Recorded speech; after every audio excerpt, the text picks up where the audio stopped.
तो आज जो है पॉलीमर की सीट लाए हो सब लोग।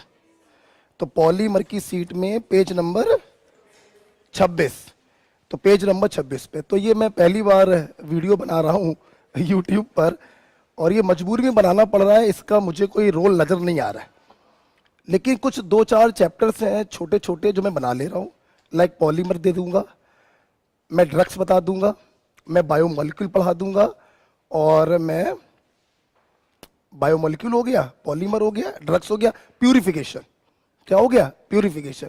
ये 4-5 चैप्टर मैं पढ़ा सकता हूँ बस। जितने भी अच्छे चैप्टर है, देखो मैं इंतजार कर रहा हूँ कि जब कोचिंग खुले तो भले मुझे 6 घंटे पढ़ाना पड़े या 12 घंटे पढ़ाना पड़े, मैं पढ़ाऊंगा, लेकिन मैं यहां पर उन टॉपिक्स को डील बिल्कुल भी नहीं करूंगा। ये अच्छा, अब पॉलीमर भी कोई खराब चैप्टर नहीं है, एक क्वेश्चन इसका आना ही आना है, ड्रग्स का एक क्वेश्चन आना ही आना है, बायोमोलिक्यूल का एक क्वेश्चन आना ही आना है। तो मुझे तो दुख है कि मुझे वीडियो बनाना पड़ रहा है, सच्चाई है, लेकिन जब तक क्लास नहीं खुल रही है तब तक ना से अच्छा है कि मैं कुछ कर दूं, ठीक है।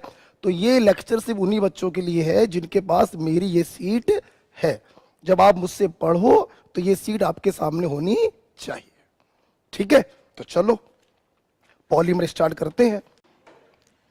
चलो तो भैया सुन लो, पॉली मतलब बहुत सारे, मर मतलब यूनिट। जब बहुत सारी छोटी छोटी यूनिट आपस में मिलकर एक बड़ी यूनिट का फॉर्मेशन करते हैं तो उस बड़ी यूनिट को कहेंगे पॉलीमर, इस फिनोमिना को कहेंगे पॉलीमराइजेशन। और जिन छोटी छोटी यूनिट से ये मिलकर बना है उसे कहेंगे मोनोमर। एग्जाम्पल के तौर पर, जैसे ये एक मोनोमर है, इसकी बहुत सारी यूनिट आपस में जुड़ गई और एक बड़ी यूनिट का फॉर्मेशन हुआ, तो इस बड़ी यूनिट को कहेंगे पॉलीमर और इस फिनोमिना को कहेंगे पॉलीमराइजेशन, ठीक है। अब सुनना, यहां पर मेन बात यह आती है कि पॉलीमर का नाम कैसे करें। तो सुन लो, आप पॉली लिखोगे और प्लस नेम ऑफ मोनोमर, जिससे मिलकर ये पॉलीमर बना है, उसके नाम को आगे लिख देना, तो ये पॉलीमर का नेम हो जाएगा, ठीक है। हाशिए पर इसको लिखो, पेज नंबर 26 के हाशिए पर सिर्फ इतना लिखना है,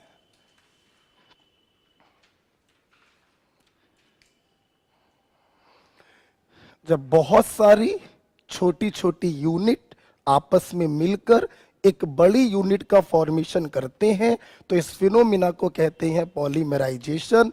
बनने वाले को कहते हैं पॉलीमर और बनाने वाले को कहते हैं मोनोमर, ठीक है।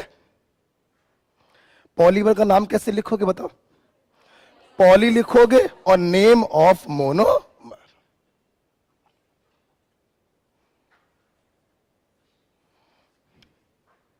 ठीक है। अब सुनो, अब आपकी कॉपी पर पहला लिखा हुआ है क्लासिफिकेशन। कॉपी पर देखो, on the basis of monomer. 2 प्रकार के हैं, होमोपॉलीमर और हेट्रोपॉलीमर। देखो जरा,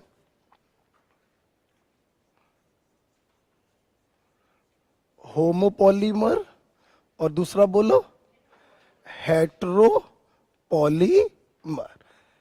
देखो, ऐसे पॉलीमर, होमो मतलब एक जैसे, जिसके अंदर सारे मोनोमर एक जैसे हो उसे कहोगे होमोपॉलीमर, और एक से ज्यादा प्रकार के मोनोमर है तो उसे कहेंगे हेट्रोपॉलीमर। हेट्रोपॉलीमर का दूसरा नाम है कोपॉलीमर। मैं क्या कहना चाहता हूं सुनो जरा, जैसे ए ए ए ए जुड़ते चले जा रहे हैं, सारे एक जैसे मोनोमर हैं तो ये हो गया होमोपॉलीमर। और यहां पर क्या हो गया, जैसे A B and so on, एक से ज्यादा प्रकार के मोनोमर हो गए तो हेट्रोपॉलीमर या कोपॉलीमर, ठीक है। कुछ एग्जाम्पल लिखे हुए हैं, आओ जरा एग्जाम्पल देख लेते हैं।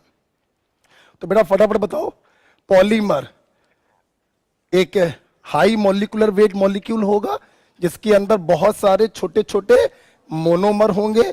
पॉलीमर कितने प्रकार के? दो, होमोपॉलीमर और हेट्रोपॉलीमर। होमोपॉलीमर में सिर्फ एक प्रकार के मोनोमर, हेट्रोपॉलीमर में एक से ज्यादा प्रकार के मोनोमर। ठीक है, अब एग्जांपल देखो, जैसे आपकी कॉपी पे लिखा हुआ है मोनोमर,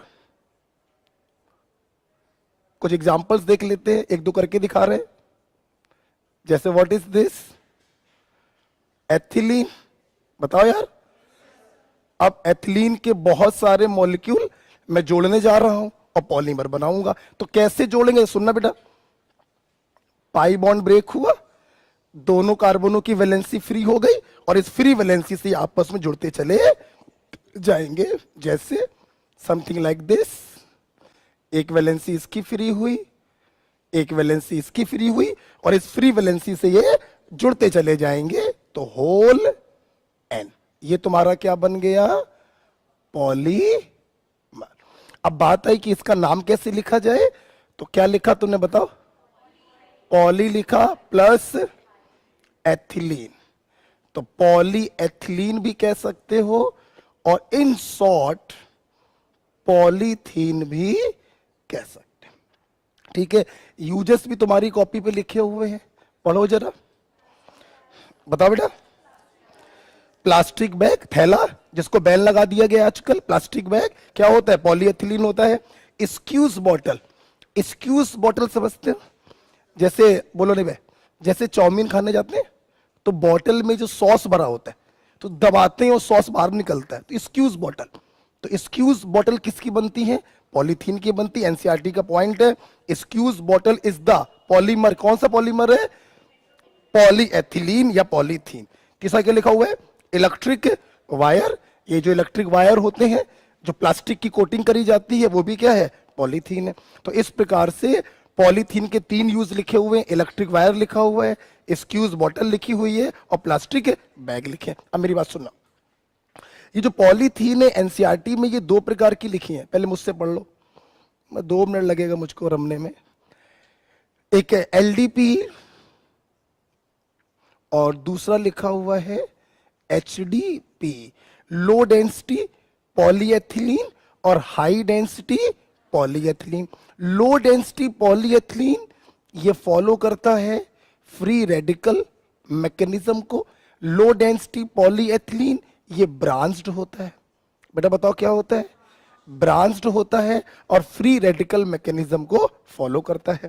हाई डेंसिटी पॉलीएथिलीन जो है ये बनाया जाता है in presence of Ziggler NATA catalyst. जरा बोलो, क्या मैं जिगलर नाटा कैटालिस्ट पढ़ा चुका हूं? क्या होता है बताओ जरा? Try ethyl aluminium plus titanium tetra chloride. कुछ याद है? अच्छा मेरी बात सुनना, जहां लो डेंसिटी पॉलीथीन ब्रांच्ड होता है वहीं हाई डेंसिटी पॉलीथीन लीनियर होता है।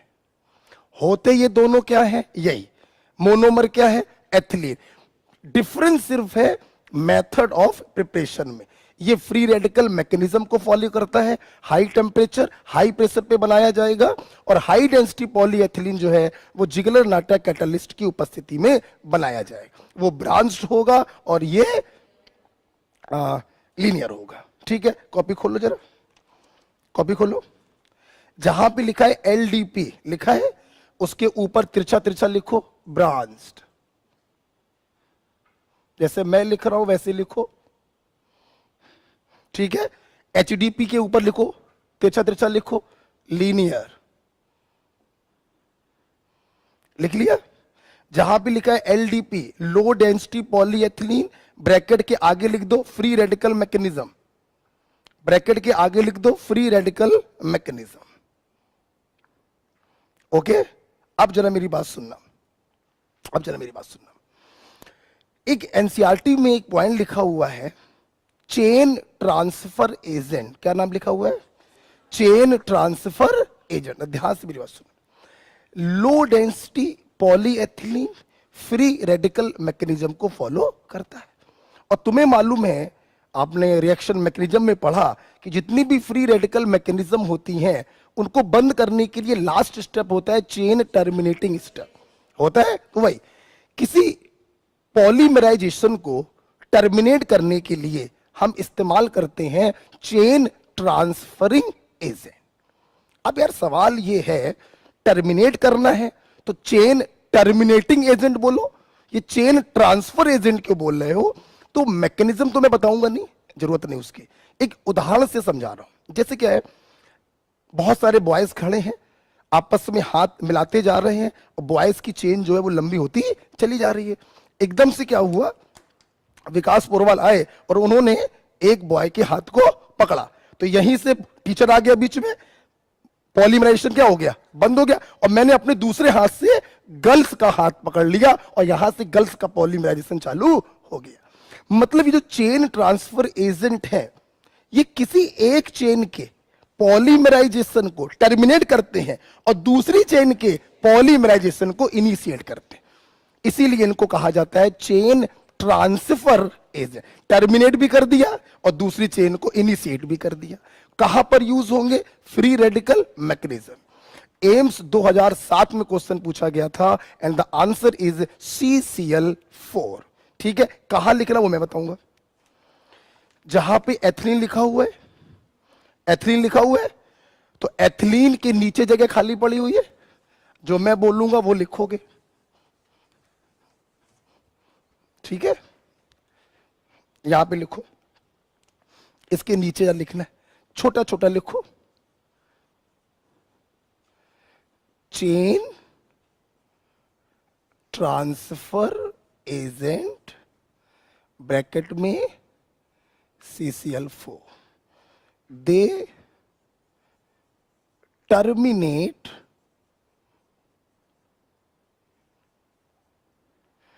Polymerisation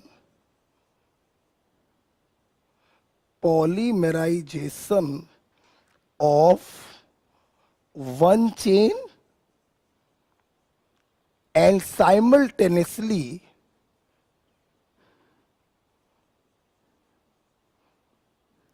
and simultaneously initiate polymerization of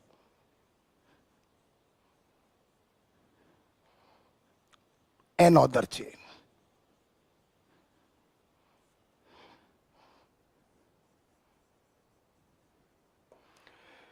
AIIMS 2007। ठीक है, this is the chain transfer agent. किस में यूज होगा? Free radical mechanism. ये भैया लिख लेना, they chain transferring agent, they terminate polymerisation of one chain and simultaneously initiate polymerisation of another chain इन, आगे कंटिन्यू कर लो भैया, फ्री रेडिकल मैकेनिज्म। ठीक है, चलो दूसरा एग्जाम्पल देखो जरा। विनाइल क्लोराइड, हटा दो इसको, हटा दे, जब तक मैं रब कर रहा हूं मेरे क्वेश्चन का उत्तर दो। जब बहुत सारी छोटी छोटी यूनिट आपस में जुड़कर एक बड़ी यूनिट को बनाती हैं, तो बड़ी यूनिट को क्या कहोगे? पॉलीमर। इस फिनोमिना को क्या कहोगे? पॉलीमराइजेशन। छोटी यूनिट को क्या कहोगे? मोनोमर। पॉलीमर का नाम कैसे लिखोगे? पॉली लिखोगे प्लस नेम ऑफ मोनोमर। पहला एग्जांपल हम लोगों ने देखा, मोनोमर था एथिलीन, पाई बॉन्ड तोड़ा, दोनों कार्बन के हाथ खाली हुए और ये जुड़ते चले गए, क्या बन गया? पॉलीथीन या पॉलीएथिलीन। कितने प्रकार का? 2। Low density polyethylene, high density polyethylene. दोनों में डिफरेंस क्या है? लो डेंसिटी पॉलीएथिलीन ब्रांच्ड होगा, हाई डेंसिटी लीनियर होगा। Low density free radical mechanism, high density Ziggler नाटा कैटालिस्ट। फ्री रेडिकल मैकेनिज्म में चेन ट्रांसफर एजेंट आएगा, एग्जांपल है CCl4। एक चेन को टर्मिनेट करेगा और साइमल्टेनियसली दूसरे चेन को इनिशिएट करेगा। बात क्लियर है? दूसरा एग्जांपल बेटा देखो जरा, क्या लिखा हुआ है? विनाइल क्लोराइड लिखा हुआ है। एक बात बताओ भैया, ये कौन सा ग्रुप है? विनाइल लगा दिया Cl, नाम क्या बन गया? Vinyl chloride. अब इसके ढेर सारी यूनिट आपस में जुड़ेंगी, तरीका वही है, पाई बॉन्ड कटेगा, दोनों कार्बनों की एक एक वैलेंसी क्या हो जाएगी, फ्री हो जाएगी, और इस फ्री वैलेंसी से ये पॉलीमराइज करते चले जाएंगे। नाम क्या लिखोगे, पॉली लिख दिया, और name of monomer vinyl chloride. ध्यान से देखो जरा, पॉली का पी ले लिया, विनाइल का वी ले लिया, क्लोराइड का सी, इसी को बेटा क्या कहते हैं, पीवीसी। वाटर पाइप बनाने में इसका इस्तेमाल किया जाता है, लिखा हुआ है सब कुछ। वाटर पाइप बनाने में यूज होगा, ग्रामोफोन रिकॉर्ड बनाने में यूज होगा। ये एनसीईआरटी का पॉइंट। जितनी भी एनसीईआरटी के यूजेस हैं मैंने उनको डार्क कर दिया है। जैसे स्क्यूज बॉटल एनसीईआरटी में लिखा है, ग्रामोफोन रिकॉर्ड एनसीईआरटी में लिखा हुआ है। ठीक है, अगला एग्जांपल देखो यार, विनाइल क्लोराइड हो गया, अभी अपन ने ले लिया विनाइल और इस पे लगा दिया सीएन, नाम बेटा बोलो, बोला करो, विनाइल साइनाइड। ढेर सारे मॉलिक्यूल आपस में मर्ज होंगे, पाई बॉन्ड कटेगा, दोनों कार्बनों की वैलेंसी क्या हो गई, फ्री हो गई, और फ्री वैलेंसी से ये जुड़ते चले जाएंगे। नाम हो गया poly vinyl cyanide. Just a minute, ऊपर देखो, यहां से इसका एब्रीवेशन मत बनाना। अगर इसका तुम एब्रीवेशन बनाओगे तो वो आएगा पीवीसी, जो ये होता है। ठीक है, तो इसका जो एब्रीवेशन बनाते हैं वो इसके दूसरे नाम से बनाएंगे। विनाइल साइनाइड का दूसरा बेटा नाम होता है एक्राइलो नाइट्राइल। दो बार बोलो, फिर से बोलो, एक्राइलो नाइट्राइल। तो इसका दूसरा नाम क्या बन गया, पॉली एक्राइलो नाइट्राइल पैन। ये इसका शॉर्ट बनेगा, पीवीसी नहीं लिख सकते, वो हो जाएगा PAN, पॉली एक्राइलो नाइट्राइल। और इसका यूज लिखा होगा आपकी कॉपी में ऑरलॉन फाइबर, बहुत इंपॉर्टेंट है। इसका एक नाम और लिख लो, एक्राइलेन। इसी का दूसरा नाम लिख लो, एक्राइलेन। ऑरलॉन फाइबर को अपन लोग क्या कहते हैं, एक्राइलेन कहते हैं। कपड़े अपड़े बनाने में यूज होता है, ब्लैंकेट बनाने में यूज होता है फाइबर। जितने भी फाइबर हैं कपड़े बनाने में यूज होते हैं, ब्लैंकेट बनते हैं इनके अच्छे अच्छे। ठीक है, तो ऑरलॉन फाइबर और एक्राइलेन।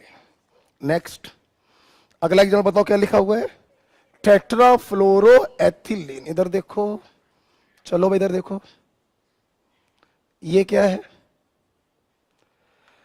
एथिलीन, चारों एच हटा दिए और 4 फ्लोरीन लगा दिए, नाम क्या हो गया, टेट्राफ्लोरोएथिलीन।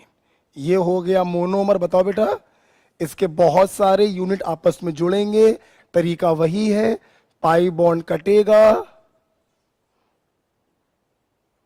और ये आपस में जुड़ते चले जाए। नाम बताओ क्या होगा, पॉली टेट्राफ्लोरोएथिलीन। इसी को बेटा कहते हैं टेफ्लॉन, और इसका यूज करते हैं नॉन स्टिक कुकवेयर बनाने में। या एक एग्जांपल एनसीईआरटी में लिखा है गैस किट। बताओ क्या लिखा हुआ है, आजकल आप लोग देखिए कितनी अच्छी अच्छी सुंदर सुंदर स्मूथ गैस किट आ रही हैं। आप कभी पैसा ऐसा कमाओगे, मॉड्यूलर किचन बनवाओगे तो वहां पर दिखाई पड़ेगा, बढ़िया सुंदर सुंदर सी गैस किट्स आती हैं, उसमें टेफ्लॉन की पॉलिश होती है। आपने देखा होगा कभी बाइक सर्विस पे डालने जाइए तो कहते हैं कि भैया टेफ्लॉन पॉलिश करवाओगे क्या, 200 रुपए लगेंगे। सुने हो बे हैं? हाँ, तो वो टेफ्लॉन की जो पॉलिश करते हैं ना, उससे गाड़ी में चमक आ जाती है। कोई फायदा नहीं है, 2-4 दिन टिकता है, खराब हो जाता है। तो खैर, तो टेफ्लॉन का इस्तेमाल करते हैं, टेफ्लॉन कोटिंग में करते हैं। नॉन स्टिक कुकवेयर, 1 बूंद तेल डाला और 4 पराठे सेक लिए।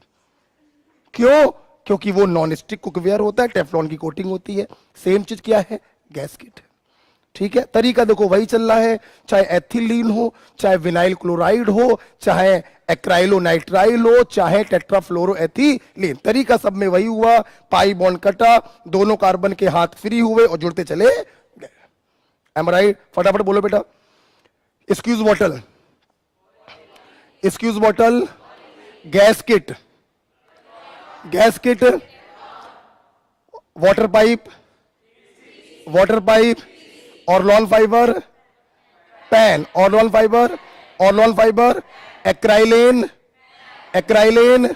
Electric wire, polyethylene is electric wire. अच्छा एक बात बताओ, जिगलर नाटक कैटलिस्ट, हाई डेंसिटी या लो डेंसिटी? अच्छा एक बात बताओ, ब्रांच कौन है? Free radical mechanism, chain transferring agent, CCl4, chain transfer agent बोलो CCl4। क्या ये सिर्फ एक चेन को टर्मिनेट करते हैं? एक को टर्मिनेट करेंगे और दूसरे को इनिशिएट करेंगे, इसीलिए नाम पड़ता है chain transferring agent. The very popular example is CCl4, question asked in AIIMS 2007। अब तो यार एम्स होना नहीं है, खैर कोई बात नहीं, आगे बढ़ो बेटा। अगला एग्जांपल बेटा क्या दिया है? स्टाइरिन। आ जाओ, स्टाइरिन सब लोग जानते हो, बेंजीन में विनाइल ग्रुप लगा दो। What is this? Styrene. What is this? Styrene. तरीका फिर से वही होगा, इसकी ढेर सारी यूनिट, कैसे जोड़ोगे बताओ? पाई बॉन्ड कटेगा, दोनों कार्बनों का एक एक वैलेंसी क्या होगा? फ्री होगा, और इस फ्री वैलेंसी से ये बताओ जुड़ते चले जाएंगे। नाम बनाओ, पॉलीस्टाइरीन, और इसी को बेटा कहते हैं स्टाइरॉन। जोर से बोलो, क्या कहते हैं? स्टाइरॉन। इसका यूज बहुत इंपॉर्टेंट है बेबी फीडिंग बॉटल और सॉफ्ट ड्रिंक बॉटल बनाने में। बच्चों की दूध की बोतल होती है, इसी से बनती है स्टाइरॉन। तो बेबी फीडिंग बॉटल्स या सॉफ्ट ड्रिंक बॉटल बनाने में हम स्टाइरॉन का इस्तेमाल करते हैं। नेक्स्ट, अब जो इधर देखो बेटा, एक बात बताओ, शायद ही किसी को याद हो, उम्मीद करते हैं याद होना चाहिए। एथिलीन से मैंने 4 एसिड बनाकर दिखाए थे, याद है? नहीं याद है? कॉपी के सबसे पीछे लिखवाए थे हमने। एथिलीन से 4 एसिड बनाए थे, एक एच हटाया, COOH लगाया, acrylic acid, crotonic acid, cinnamic acid और maleic acid. Do you remember? तो अगर आपको याद हो तो एथिलीन से 4 एसिड बनाए थे, पहला एसिड था, एक एच हटाया और COOH लगाया। What is this? Acrylic acid. अब इस एक्राइलिक एसिड का मैं ईस्टर बनाने जा रहा हूं, तो मैंने H हटाया और CH3 ग्रुप लगाया। नाम क्या हो गया? Methyl acrylate. भूल गए हो?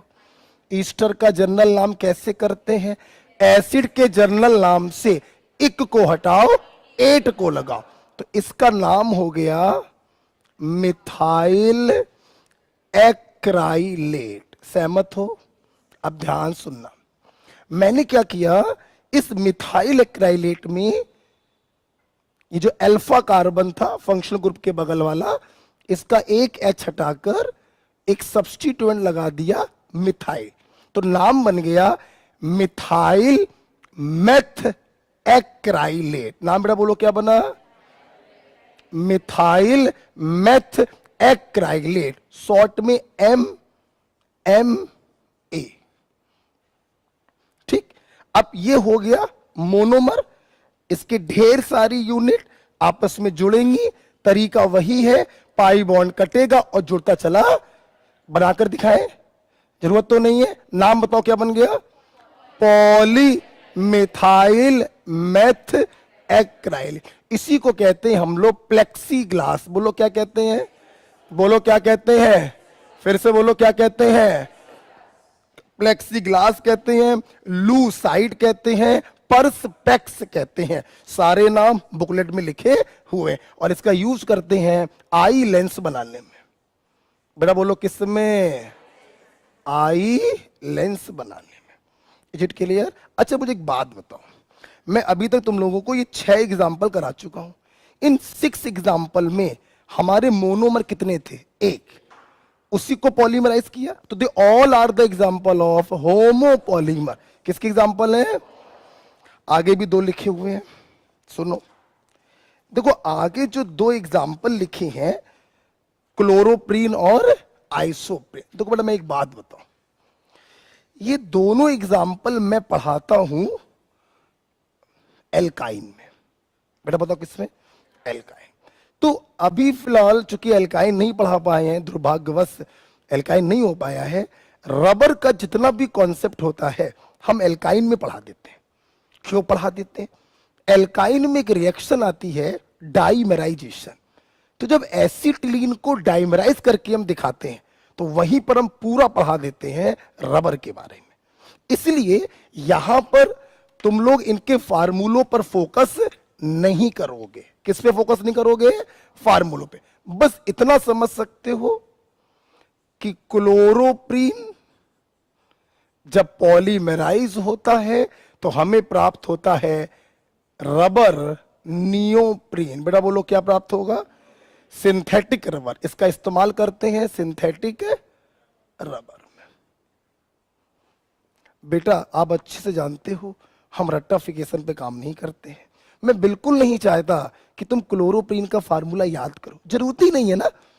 जिस दिन मैं तुम्हें बताऊंगा कि एसिटिलीन का पॉलीमराइजेशन, वहीं पर आपको ये समझ में आ जाएगा। तो अभी कोई मतलब नहीं है इसका फार्मूला पढ़ने का, ठीक है?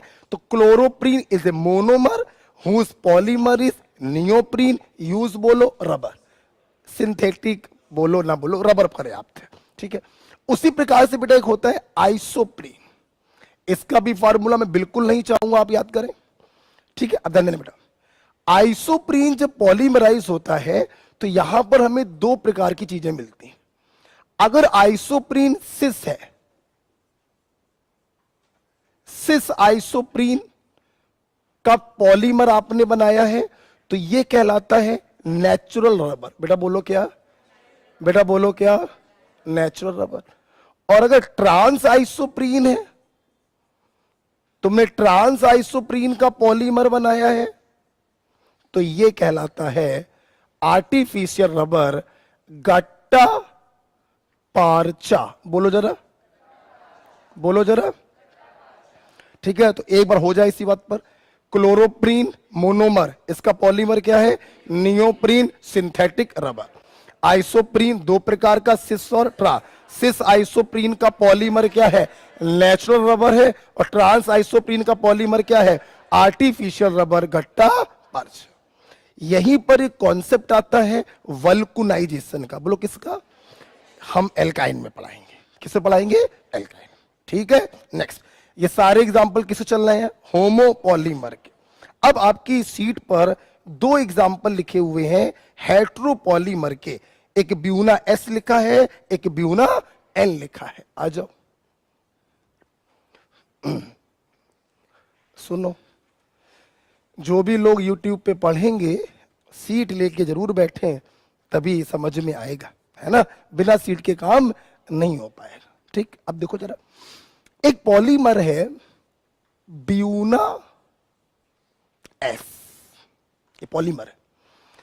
Buna stands for buta 1,3 diene, ठीक? और S stand for monomer styrene. तो ब्यूना एस समझ में आ रहा है कि इट इज ए कोपॉलीमर या हेट्रोपॉलीमर। इसके मोनोमर कौन कौन से हैं?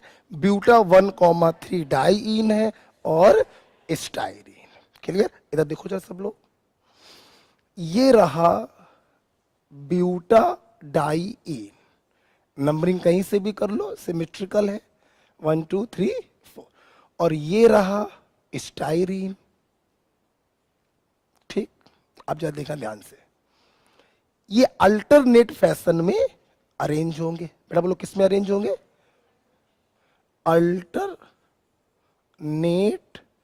जब मैं बताऊंगा तब लिखना,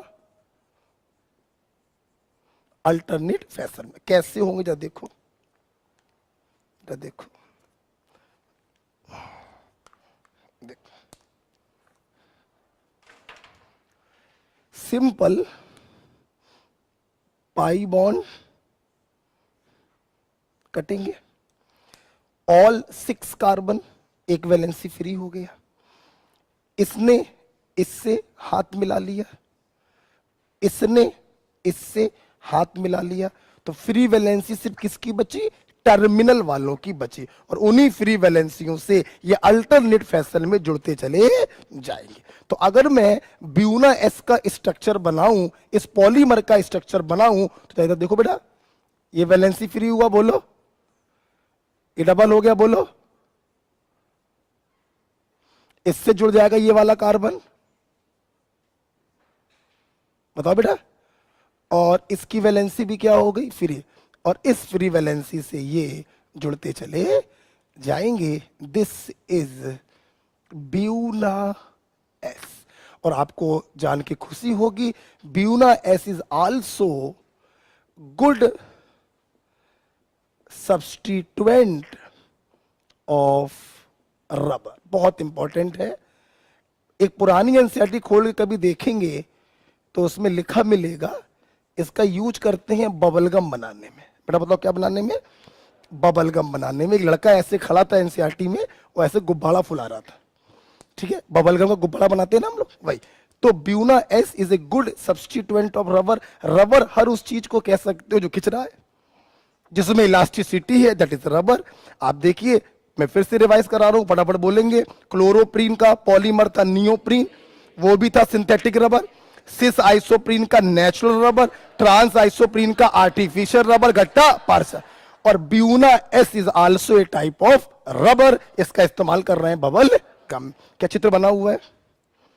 चित्र बना हुआ है, बना हुआ है, और सारी बातें लिखी हुई हैं। Bubble gum good substituent of rubber. अपनी कॉपी पर ये पाई बॉन्ड ब्रेक करते हुए दिखाओ, अपनी कॉपी पर पाई बॉन्ड ब्रेक करते हुए दिखाओ।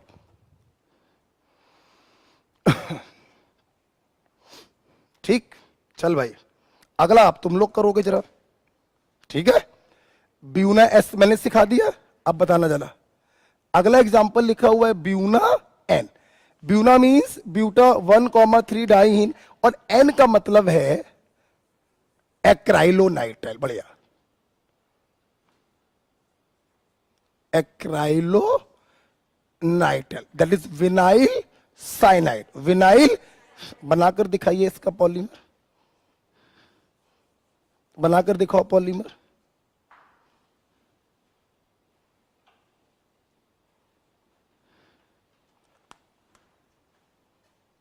पॉलीमर बनाकर दिखाओ फटाक से। इतना टाइम? अबे ये लो भैया, बन गया। बताओ बेटा। एक काम ये होगा, इससे जुड़ रहा है ना, इस वाले से जुड़ा है ना, CH2 जुड़ा हुआ है ना, तो CN लास्ट आएगा ना, CN यहां पे है, ठीक है। बताओ बेटा। अच्छा, अब जरा जल्दी से मुझे ये बताओ, ब्यूना एस और ब्यूना एन होमोपॉलीमर या हेट्रोपॉलीमर? तो अब जहां पे आपकी कॉपी पर होमोपॉलीमर और हेट्रोपॉलीमर लिखा था, लिखा है, तो होमो के ऊपर तिरछा तिरछा लिख दो 1 to 8, ठीक, और हेट्रो के ऊपर तिरछा तिरछा लिख दो 9 and 10। क्लियर हो गया? बताओ यार। चलो सुनो भैया, आ जाओ, पेन कॉपी बंद करो। कुल मिला के आज हम लोगों ने पॉलीमर के कुछ एग्जाम्पल पढ़े। होमोपॉलीमर जिसमें सिर्फ एक प्रकार के मोनोमर होंगे, हेट्रोपॉलीमर जिसमें एक से अधिक प्रकार के मोनोमर होंगे। कुछ एग्जाम्पल देके फटाफट बोलोगे। एथिलीन, एथिलीन का पॉलीमर पॉलीएथिलीन। कोई दो यूज बताओ जरा यार। इलेक्ट्रिक वायर है, प्लास्टिक बैग है, और स्क्यूज बॉटल है। अच्छा बेटा एक बात बताओ, विनाइल क्लोराइड पॉलीमर बोलो, पॉलीविनाइल क्लोराइड। यूज बताओ, वाटर पाइप। वाटर पाइप बनाने में एक और यूज लिखा है, ग्रामोफोन रिकॉर्ड। बोला करो, बोला करो, ग्रामोफोन रिकॉर्ड। तीसरा बेटा क्या है? Vinyl cyanide. दूसरा नाम है एक्राइलोनाइट्राइल। पॉलीमर का नाम है पॉलीविनाइल साइनाइड या पैन। पीवीसी नहीं बोलेंगे, PAN, पैन बोलेंगे। यूज बताओ, ऑर्लॉन फाइबर, दूसरा नाम एक्राइलिन, दूसरा नाम बोलो एक्राइलिन। बेटा एक आवाज में, टेट्राफ्लोरोएथिलीन, पॉलीमर का नाम बोलो, पॉली टेट्राफ्लोरोएथिलीन या टेफ्लॉन, या टेफ्लॉन। टेफ्लॉन का यूज बताओ, गैस किट बनाने में, नॉन स्टिक कुकवेयर बनाने में, टेफ्लॉन कोटिंग करने में, कहीं पर भी चिकनाहट देनी हो, स्मूथनेस देनी हो, वहां पे टेफ्लॉन कोटिंग कर सकते हैं हम लोग। नॉन लिविंग पे, चेहरे पे मत लगा लेना, चल उससे कुछ नहीं होगा, ठीक है। हाँ आगे हम लोग बढ़े बेटा। इसके बाद हमारे सामने आया मिथाइल मेथ एक्राइलेट। रुक जाओ, फार्मूला याद नहीं करना है। एथिलीन, COOH लगाया, एक्राइलिक एसिड, मिथाइल का ईस्टर बना दिया, मिथाइल एक्राइलेट। अल्फा पोजीशन पे H हटाकर CH3 लगाया तो मिथाइल मेथ एक्राइलेट। बोले तो मिथाइल मेथ एक्राइलेट। पॉलीमर का नाम बताओ, पॉली मिथाइल मेथ एक्राइलेट। लूसाइड कहते हैं, परसपेक्स कहते हैं, प्लेक्सी ग्लास कहते हैं, और आई लेंस बनाने में यूज करते हैं। Is it clear? बेटा एक बात बताओ, क्लोरोप्रीन का पॉलीमर बताओ, क्लोरोप्रीन का पॉलीमर बताओ, क्लोरोप्रीन का बताओ। नियोप्रीन बोले तो सिंथेटिक रबर। बेटा आइसोप्रीन में सिस का पॉलीमर क्या बोलेंगे? Natural rubber. ट्रांस का क्या बोलेंगे? Artificial rubber, gutta percha. Buna S, Buna N, both are rubber, both are rubber. Bubble gum में किसको यूज किया? बबल गम बोलो, बबल गम बोलो। कोपॉलीमर या होमोपॉलीमर? कोपॉलीमर या हेट्रोपॉलीमर। पाई बॉन्ड कटेंगे, बीच वाले अपने में हाथ मिला लेंगे और किनारे वालों के हाथ खाली हो जाएंगे, जुड़ते चले जाए, अल्टरनेट फैशन में अरेंज होते हैं। उम्मीद करते हैं कुछ एग्जाम्पल क्लियर हो गए। ठीक, आगे बोलो बेटा। अब अगला पॉइंट लिखा है on the basis of formation. हमें देखो, बंद करो पेन कॉपी, सामने देखो। ये हम लोगों ने क्लासिफिकेशन किया था on the basis of number of monomer, that is homopolymer और हेट्रोपॉलीमर।